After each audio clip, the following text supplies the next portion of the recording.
बुद्धिर्वेदं धृतेश्चैव गुणतस्त्रिविधं शृणु प्रोच्यमानमशेषेण पृथक्त्वेन धनंजय। प्रिय दर्शकों नमस्कार, एक बार फिर से उपस्थित हूँ आप सबके सामने मंगलवार के कार्यक्रम के बाद बुधवार के कार्यक्रम में। शुरू करते हैं आज का कार्यक्रम। आज आपसे चर्चा करने वाला हूँ कि जन्म कुंडली के दूसरे भाव में ऐसी कौन सी राशि बनी है तो धन कैसा रहेगा। जन्म कुंडली के दूसरे भाव में मैंने बहुत सारे कार्यक्रम बनाए हैं धन से संबंधित, उसका अलग प्लेलिस्ट बना हुआ है, आप लोग उसे जाकर के अवश्य चेक करें। वैसे आज के कार्यक्रम में आपको ये पता चलेगा कि धन भाव में अगर तुला राशि बनी है तो उसका कैसा प्रतिफल मिलता है। तो सबसे पहले कहीं नहीं जाना है, बिल्कुल बन के रहिएगा। कार्यक्रम के आरंभ में बोले गए गीता जी के श्लोक का अर्थ भी बताने वाला हूँ। बात करते हैं यहाँ पर। उससे पहले आपको एक छोटी सी बात बताऊं, मैंने कल जो जम्मू कश्मीर के कश्मीरी जो श्रेष्ठ ब्राह्मण हैं उनके साथ एक इंटरव्यू सेशन रिकॉर्ड किया था, उसे कल कार्यक्रम में डाला है। जिसके व्यूज़ नहीं हुए हैं आप लोगों को जा करके देखना चाहिए। और ये वो लोगों को मैंने उन लोगों को कार्यक्रम में इकट्ठा किया है जिन्होंने सामने से वो सारी घटना देखी थी, जो अब अधेड़ हो गए हैं, जिनके बेटे आजकल बड़ी बड़ी होटल और बड़ी बड़ी कंपनियों के मैनेजर बने बैठे हैं। उतना दंश झेलने के बाद भी उन्होंने अपने आप को कैसे रिकवर किया है और री इंगेज किया है फिर से। व्यस्तता इतनी कि पूछो मत और धन इतना कि पूछो ही मत। तो ऐसे लोगों को मैंने कार्यक्रम में मिलाने की कोशिश की है। मेरे पास उतने साधन नहीं है कि मैं उसको सही तरीके से रिकॉर्ड करके आप लोगों के सामने फिल्म बना करके करूं, पर उन लोगों के सामने वो सारी घटना घटी थी जो कश्मीर फाइल आपने फिल्म देखी है, उनमें से ही प्रत्यक्षदर्शी को लेकर के उपस्थित हुआ हूं। जाकर के अवश्य देखिए, है ना। तो आइए यहाँ पे, अगर तुला राशि का निर्माण यहाँ पे होगा तो मूलतः ये यहाँ की राशि है कालपुरुष की कुंडली के हिसाब से, और ये वस्तुतः व्यापार की राशि है। तो जन्म कुंडली के द्वितीय भाव में अगर तुला राशि का निर्माण हो और अगर सूर्य का संबंध यहाँ से और शनि का संबंध यहाँ से और यहाँ से या यहाँ से न बनता हो तो व्यक्ति आराम से अपना व्यापार कर सकता है। मतलब अब उसके पास जो धन आएगा वो व्यापार से आएगा, मोटे मोटे तौर पे नहीं, बहुत ही गहराई से बोल रहा हूं। अगर बुध यहाँ बैठ जाएंगे तो व्यक्ति नेचुरली बहुत ही धनवान होगा और उसके पैतृक संपत्ति का धन भी उसके पास रहता है। अगर जन्म कुंडली के दूसरे भाव में तुला राशि बनी है, जिसकी प्रकृति चिन्ह अगर आप देखें तुला राशि के, तो तराजू का होता है जो वस्तुतः व्यापारियों के पास होता है। अब तुला राशि जब द्वितीय भाव में बनेगी तो व्यक्ति संबंधों में लोच प्रदान करने वाला होता है और उसका नैसर्गिक जो स्वभाव है वो मिलनसार होता है, वो झगड़ालू नहीं होता, वो बैलेंस क्रिएट करता है और लोगों को बांध करके रखने की कोशिश करता है। सबके साथ उसका संबंध बड़ा अच्छा और मृदु होता है, उसकी वाणी अच्छी होती है और उसका दाम्पत्य भी ठीक होता है। पर एक बात है कि यहाँ वो सुंदर चेहरे का भी होता है, उसका मुखड़ा बड़ा सुंदर होता है क्योंकि दूसरा भाव मुखड़े का भी होता है। और यही नहीं, उसका जो टेस्ट है वो भी बड़ा अच्छा होता है, वो मीठी चीज़ें पसंद करता है और मसालेदार चीज़ें पसंद करता है, ऐसा भी है। इसके साथ साथ उसका जो ढंग है वो काफ़ी सजीला होता है, उसका रंग, उसकी पकड़ और उसका अनुभव, ये तीनों ही बहुत अच्छे हो। उसका टेस्ट बहुत अच्छा है, उसकी वाणी का प्रभाव बहुत अच्छा होता है, कोमल बोलता है, वो मृदु बोलता है और सत्य बोलने वाला होता है, धर्मशास्त्रों में उसकी रुचि होती है। ये तो धन के अतिरिक्त सारी चीज़ें हैं। पर बेसिकली अगर धन भाव में तुला राशि बनी है तो वहाँ पे कौन कौन बैठेंगे तो अच्छा होगा। अगर वो भाव खाली है, अगर वो भाव खाली है तो भाव खाली जो होता है वो कमज़ोर हो जाता है, और ख़ास करके वो भाव तब और कमज़ोर हो जाता है जब उस पर किसी अन्य ग्रह की दृष्टि न हो। तो अगर वो भाव आपकी कुंडली में खाली है तो थोड़ा कमज़ोर होगा, लेकिन अगर वहाँ पे किसी ग्रह की दृष्टि नहीं है तो और भी उसकी कमज़ोरी बढ़ जाएगी। लेकिन अगर वहाँ कोई बैठा नहीं है पर उस पर किसी ग्रह की दृष्टि है, खास करके शुक्र की या गुरु की या चंद्रमा की या किसी भी ग्रह की, बुध की भी, अगर कोई ग्रह उन्हें देख रहा है तब इसका अर्थ है कि वो भाव अपने आप को फिर से वो एनर्जेटिक बनाएगा, और कहने का अर्थ है कि वो धन भाव बलवान कहा जाएगा। क्लियर है। तो आपके धन भाव में अगर बुध बैठेंगे, क्योंकि वो लग्नेश के साथ साथ दशम के अधिपति हैं, बहुत गहराई से समझिएगा ध्यान से। अगर लग्न में कन्या राशि बनेगी तो जन्म कुंडली के धन भाव में तुला राशि का निर्माण होगा, और वहां पे लग्नेश बुध जो कि दशम भाव के साथ साथ लग्नेश होकर के बैठेंगे तो व्यक्ति को प्राइवेट सेक्टर से भी और कई बार अपने व्यापार से जब तक वो जीवित रहता है तब तक उसके पास धन आता है। अब वो कभी भी धन के लिए बेचैन सा नहीं रहेगा और ये उसको देखने में नहीं बनेगा कि उसके पास इस समय पे धन है और इस समय पे नहीं है। उसके पास सदैव धनवान बनने का योग बनेगा। पर ये सारे सूत्र जो भी मैं बता रहा हूँ वो तब लागू होंगे जब आपकी कुंडली के चंद्रमा और भी अच्छे हो, मतलब मजबूत बैठे हो। वैसे तो लागू तो ऐसे भी होंगे क्योंकि वो धन भाव है, पर उसको स्ट्रेंथ तब मिलेगी जब चंद्रमा आपकी कुंडली में बहुत ही पॉजिटिव बिहेवियर के साथ बैठे।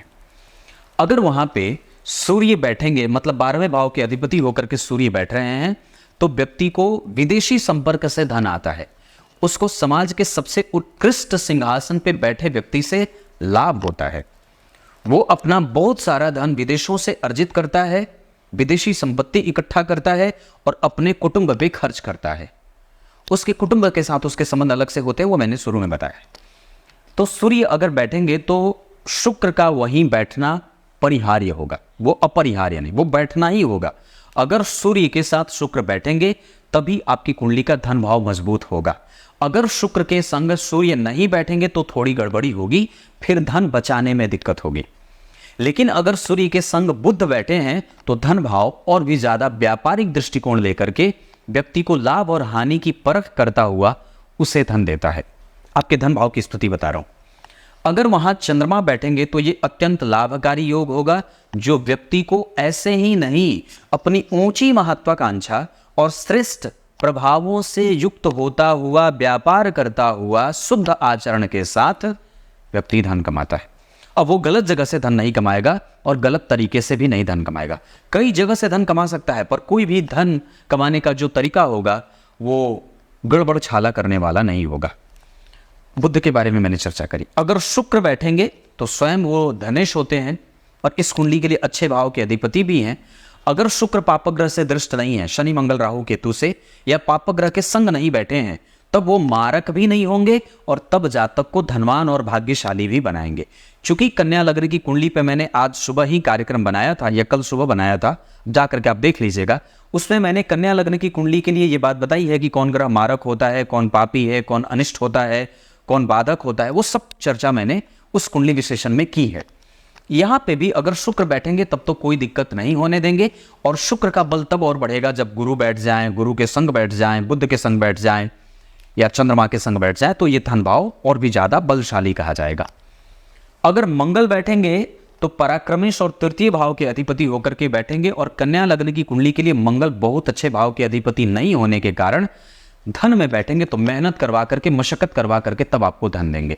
मतलब अब वो आसानी से आपको धन नहीं देंगे, अब वो आपको टेक्निकली थोड़ी प्रबलता से, थोड़ा पराक्रम दिखा करके, थोड़े दौड़ भाग के साथ और थोड़ी मेहनत के बाद धन देंगे। अब वो आसान नहीं रहेगा आपके लिए धन कमाना थोड़ा, और वो कई बार धन को लेकर के व्यक्ति को कठोर बना देते हैं, या कई बार वो अपना धन सही जगह पे लगाने में चूक जाता है, और कई बार उसको उसके व्यापार में गलत निर्णय भी वो ले सकता है और धन का खर्च वो गलत जगह पे भी कर सकता है। मतलब अगर आपकी कुंडली के द्वितीय भाव में मंगल बैठे हैं तो धन के निर्गमन और आगमन पे आपको विचार करना चाहिए, बजट बना करके खर्च करना चाहिए।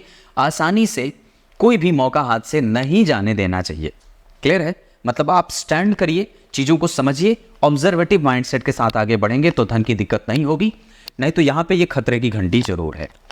वैसे धन भाव में मंगल कभी खराब नहीं होते, इस पे भी मैंने एक कार्यक्रम बनाया हुआ है। अब ये बात रही मंगल की। अब बात करते हैं गुरु। तो यहाँ अगर सप्तम और चतुर्थ के अधिपति होकर के गुरु बैठेंगे तो व्यक्ति को चल अचल संपत्ति बनाने में, माता के सुख से और साथ ही साथ व्यापार से, मीठी चीज़ों से, खाने पीने वाली वस्तुओं से, ड्राई फ्रूट से, फलों से, रेंटल प्रॉपर्टी से, उसके बाद बहुत बड़े पद पे जाकर के व्यक्ति को धन देते। मतलब ये गुरु अगर तुला राशि में बैठे हैं तो और भी मजबूत इन सब चीजों में तब हो स्थिति जब शुक्र भी उन्हीं के संग बैठे हों। मतलब गुरु और शुक्र एक साथ, या फिर शुक्र गुरु से देखे जाते हों। मतलब गुरु अगर यहां बैठे हैं तो शुक्र यहां बैठते हों, या शुक्र यहां बैठते हों, या शुक्र यहां बैठते हों, तब जाकर के ये धन भाव और भी ज्यादा स्ट्रेंथ वाला होगा। लेकिन धन भाव में तुला राशि में गुरु का बैठना आपको व्यापारिक वर्ग का बनाता है और आपको निस्संदेह अपने लाभ और हानि के प्रति जिम्मेदार भी बनाता है। एक बात और है, अगर सप्तम भाव के अधिपति द्वितीय भाव में बैठ जाएंगे, चतुर्थ भाव के अधिपति होकर के गुरु द्वितीय भाव में बैठेंगे, तो माता से भी व्यक्ति को खूब लाभ मिलता है और वो खूब माता के क्षेत्र से, अपने मामा के क्षेत्र से, पत्नी के तरफ से, पत्नी के साथ व्यवहार करता हुआ धन कमाए, तो कोई आश्चर्य वाली बात नहीं होती है। यहाँ से अगर गुरु द्वितीय भाव में बैठेंगे तो नैसर्गिक रूप से वो वहाँ के अधिपति नहीं होते और न ही नैसर्गिक रूप से वो वहाँ के कोई ऐसे उनका संबंध होता है, पर धन के अधिपति के रूप में तो नहीं, पर कारक के रूप में जरूर जाने जाते हैं। इस वजह से व्यक्ति सही जगह से धन कमाता है, वो गलत जगह से अब धन नहीं कमाएगा। वहीं पे अगर शनि बैठ जाएंगे तो व्यक्ति को ऋण से, हालांकि उच्च के होकर के बैठेंगे, इस वजह से व्यक्ति ऋण लेता हुआ अपना धन बटोरता है, बैंक से जुड़ करके, फिनांस से जुड़ करके और शेयर बाजार से जुड़ करके, गंभीर चीज़ें करके, अब मतलब जैसे मोटी आमदनी, जैसे पहाड़ खरीद ले, बिल्डिंग मटेरियल का काम कर ले, ज़मीन की खरीद बिक्री का काम हो जाए, इंपोर्ट एक्सपोर्ट का काम हो जाए, यात्रा करके काम हो जाए, अपने क्रिएटिविटी और अपने साहस और अपनी यात्रा के बल पे खूब धन कमाए, तो ये आश्चर्य वाली बात नहीं होगी। क्योंकि कन्या लग्न की कुंडली के लिए पंचम और छठवें भाव के अधिपति होकर के लग्न में बैठेंगे तो व्यक्ति अपने धन से तो धनवान बनता ही है, उसका पुत्र भी उसे धनवान बना देता है, उसकी प्रेमिका भी उसे धनवान बना देती है, उसकी पत्नी भी उसे धनवान बना देती है, उसका ससुराल भी उसे धनवान बना देता है, उसके शत्रु भी उसके लिए धनवान बनने के कारण बन जाते हैं। क्लियर है? ये टोटल बात खत्म। तो वस्तुतः आपको अपनी कुंडली में ये देखना चाहिए कि धन भाव के अधिपति कहाँ बैठे हैं। अगर धन भाव के अधिपति अस्त हैं सूर्य से, अगर धन भाव के अधिपति मृतप्राय हैं, अगर धन भाव के अधिपति शनि मंगल राहु केतु के संपर्क में हैं, अगर धन भाव के अधिपति 12 में बैठे हैं, अगर धन भाव के अधिपति 8 में बैठे हैं, तो 8 में बैठ करके उतने कमजोर नहीं होंगे जितने वो 12 में बैठ करके कमजोर होंगे, क्योंकि 12 में बैठेंगे तो नीचाभिलाषी भी हो जाएंगे और शुक्र 12वें भाव में व्ययशीलता देने लगते हैं। और अगर शनि की उल्टी दृष्टि पड़ जाए तो ये और भी ज़्यादा व्यक्ति को ऋणी बना देता है और ऋण से निकलने में दिक्कत भी देता है। ये कार्यक्रम रहा धन भाव में द्वितीय भाव पे शुक्र की राशि और उनके भाव में बैठने वाले ग्रहों के प्रभाव पे।